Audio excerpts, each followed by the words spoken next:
For most of history, nobody thought they needed a diamond to get married. It wasn't a tradition. It wasn't mandatory.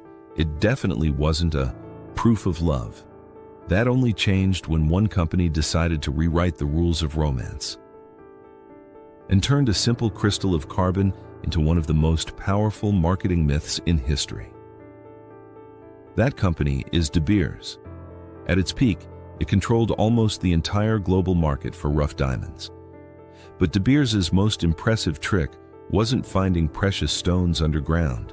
It was convincing millions of people in the United States, Canada, Europe, and later the rest of the world that true love needs to come with a diamond ring.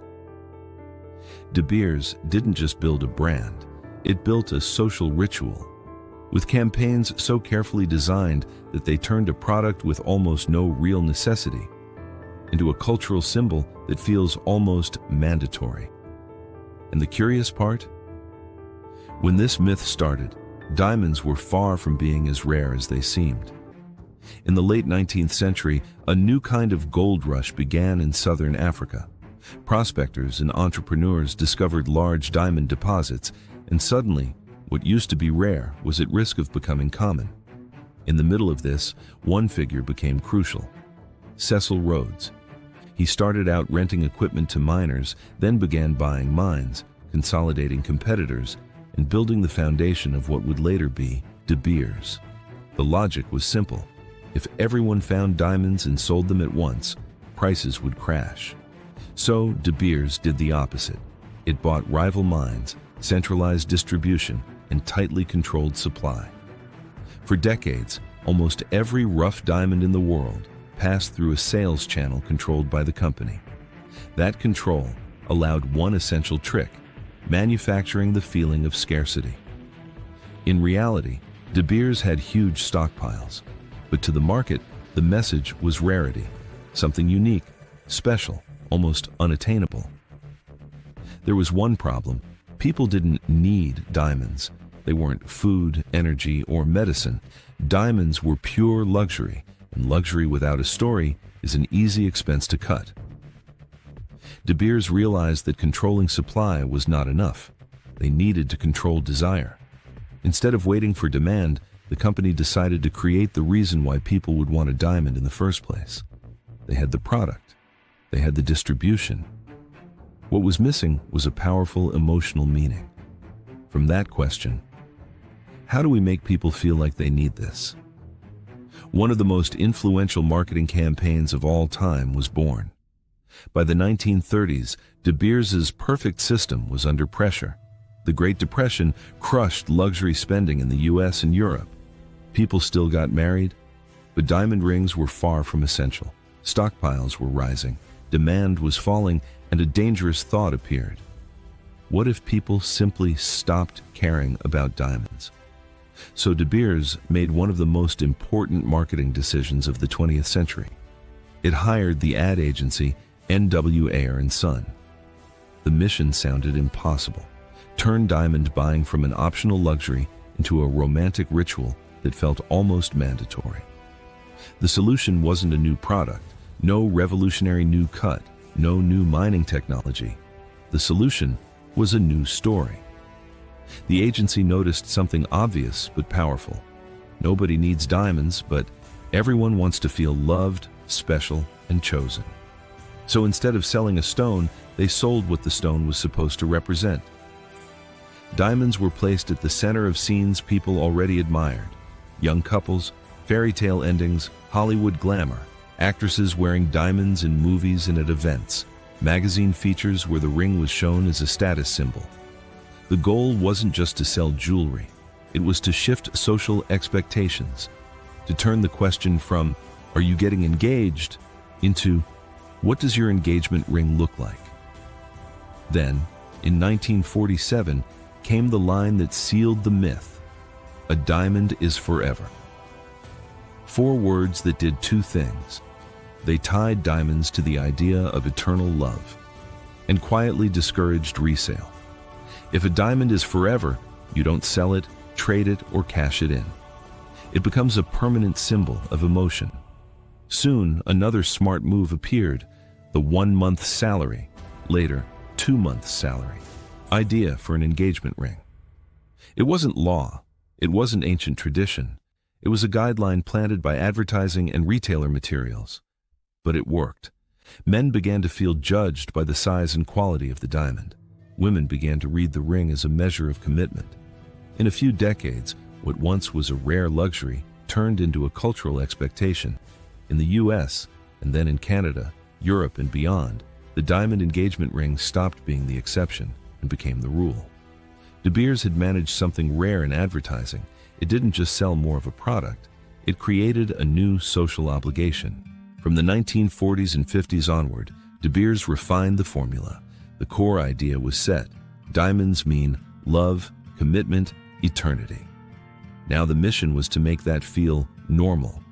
Ads showed smiling couples and emotional proposals. Magazines printed engagement photos. Lifestyle columns repeated the message. A serious proposal includes a diamond ring. The campaign became more than advertising. It became cultural engineering. In the US, the percentage of brides receiving diamond engagement rings skyrocketed. What had been a luxury purchase became almost a requirement. But De Beers wanted more. If the myth worked in America, why not export it? After World War II, Japan was rebuilding and modernizing, but it didn't have a tradition of diamond engagement rings. For De Beers, that was an opportunity. They adapted the message to Japanese culture. Less flashy status, more emphasis on commitment and family. Carefully planned campaigns presented the diamond ring as a modern custom for modern couples. Within a few decades, Japan went from almost no diamond engagement rings to becoming one of the largest engagement ring markets in the world. The pattern repeated elsewhere: Canada, Europe, then other regions, always with the same structure. Attach diamonds to key life moments, use local media and celebrities, position the ring as an essential symbol of real love. De Beers also knew diamonds weren't great financial investments. Resale was difficult, prices varied, and second-hand markets weren't glamorous, so marketing avoided talking about resale value. Instead, it pushed emotional value. A diamond is not something you sell, it's something you keep and eventually pass down as a family story. In practice, people spent large sums on something they weren't supposed to ever resell, believing the true worth was symbolic, not financial. With consistent campaigns, decades of repetition, and control over most global supply, De Beers turned a purchase into a rite of passage. It was no longer, "I want to buy a diamond." It was, "I have to have a diamond for this moment." The myth was fully established. Diamonds were now synonymous with eternal love. But that story was about to be challenged by ethics, competition, and technology. From the 1980s and 90s onward, new diamond mines opened in places like Australia, Canada, and Russia, outside De Beers' traditional control. That weakened the cartel and its ability to manage global supply and price. At the same time, journalists and activists began exposing the darker side of the industry: blood diamonds, stones mined in conflict zones, used to fund wars and militias in parts of Africa. Suddenly, the symbol of eternal love came with an uncomfortable question. What exactly am I buying when I put this ring on someone's finger? Documentaries, NGO campaigns, and even Hollywood movies pushed this issue into mainstream conversation. A diamond is forever now had to coexist with another narrative. What's the human cost of this diamond? Under pressure, the industry helped create the Kimberley process, an international system meant to certify diamonds that aren't funding armed conflicts. De Beers and others started talking about ethical diamonds, traceability, and transparent supply chains. It was an important step, but also an attempt to protect the myth. Meanwhile, a new threat arrived from the lab: synthetic diamonds. Using advanced technology, companies learned to grow diamonds in laboratories that are chemically identical to natural ones, with similar brilliance and hardness, often at lower prices and without the same ethical baggage. For younger generations, more connected, more skeptical, and more concerned with sustainability and debt, lab-grown diamonds started to make sense. Especially in a world where many are already questioning the cost of weddings, consumerism, and social pressure around expensive symbols. The key question shifted from which diamond will you choose to does it really have to be a diamond? De Beers responded by trying to reinforce the difference between natural and lab-grown, investing again in storytelling, the romance of a stone formed deep in the earth over millions of years. Once again, the main weapon was not the product itself, but the meaning attached to it. Today, the diamond myth is still alive. Engagement rings with diamonds remain popular in the US, Canada, Europe, and beyond. But they're no longer unquestioned. More and more people see diamonds not as a mandatory rule, but as one option among many. And that's where the big idea behind this story appears. The De Beers case isn't just about jewelry. It's about the power and the limits of marketing. De Beers proved that a brand can create demand where there was almost no real need, can turn a product into a cultural ritual, and can set a price tag for what love is supposed to look like. But time, information, and shifting values show something else. No narrative, no matter how brilliant, is completely bulletproof against reality. Diamonds still shine. But today, a lot of people look at them and ask, do I genuinely want this? Or did someone, decades ago, decide that I should? And that might be the question worth asking about other products, other brands, other stories, because De Beers was not the only company to turn desire into tradition. Tech companies do it all the time, creating lines, artificial scarcity, and a sense of anxiety around every new launch, even when most people could keep using their old device for years. If you want to see how that works, in our next video we're going to break down how big tech brands engineer hype, waiting lists, and the feeling of, I need this now for every new product release.